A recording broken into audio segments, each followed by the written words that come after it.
When a man takes a wife and marries her, if then she finds no favor in his eyes because he has found some indecency in her, and he writes her a certificate of divorce, and puts it in her hand and sends her out of his house, and she departs out of his house, and if she goes and becomes another man's wife, and the latter man hates her and writes her a certificate of divorce, and puts it in her hand and sends her out of his house, or if the latter man dies, who took her to be his wife, then her former husband, who sent her away, may not take her again to be his wife after she has been defiled, for that is an abomination before the Lord. And you shall not bring sin upon the land that the Lord your God is giving you for an inheritance. When a man is newly married, he shall not go out with the army or be liable for any other public duty. He shall be free at home 1 year to be happy with his wife whom he has taken. No one shall take a mill or an upper millstone in pledge, for that would be taking a life in pledge. If a man is found stealing one of his brothers of the people of Israel, and if he treats him as a slave or sells him, then that thief shall die. So you shall purge the evil from your midst.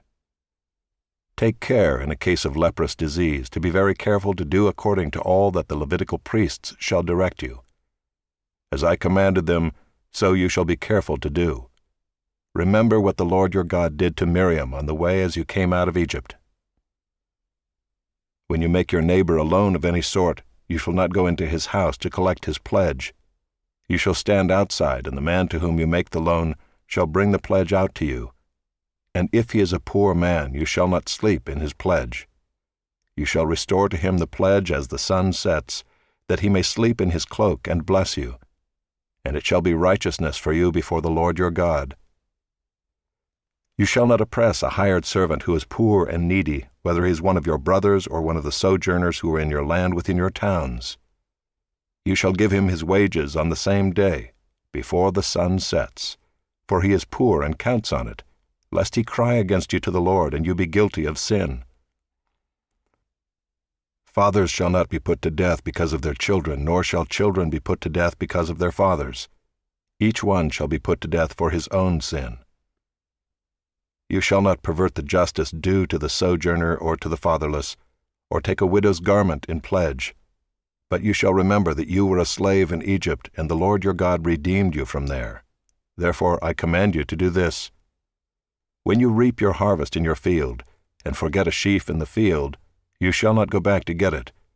It shall be for the sojourner, the fatherless, and the widow, that the Lord your God may bless you in all the work of your hands.